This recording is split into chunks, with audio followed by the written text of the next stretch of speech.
In this tutorial, I will show you light pen bucket tool in Adobe Illustrator. So let's dive into this.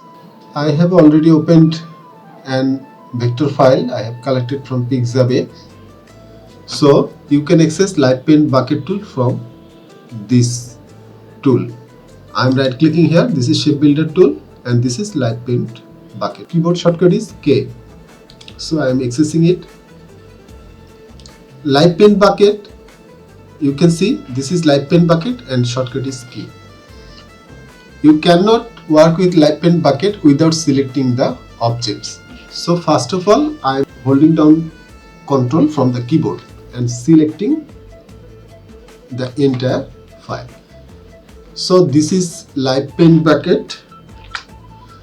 So light pen bucket tool, using it you can very fast color your artworks or your shapes or your designs. So this is light pen bucket. After accessing this tool, you need to click any part of the image.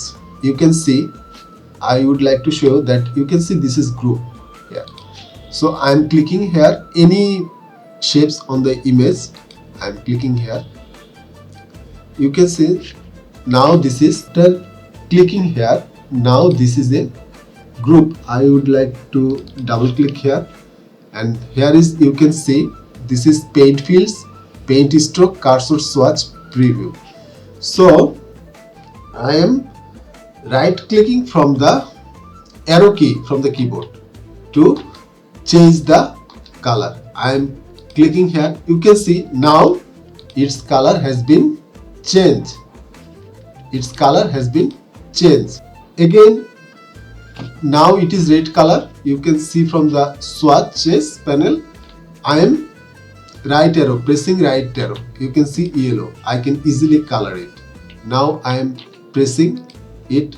Now I am pressing right click, right arrow, and in this way I can easily color. I am selecting any background. You can see this background. You can easily color any image. After clicking it, light pen group, create a light pen group of the objects. You can release this from the object. You can see here is light pen group. Here is release button. If you release, the pen bucket tool will be released and you can then colorize. If you want to recolorize any parts of the image at your own, then you can release this. Also here is gap options. If any stroke of your designs has gap and without they are not closed enough, so in this option you can press it and you can find light pen bucket to large gap, custom gaps, any gaps, so that it can find the gaps and fill the color with, fill the shape with color. So also you can make it release. Now it is released the light pen group. So I am undoing it. So you can easily fill up any shapes with any colors using this versatile tool. So I hope you get this tool. If so, please subscribe this channel. Keep editing.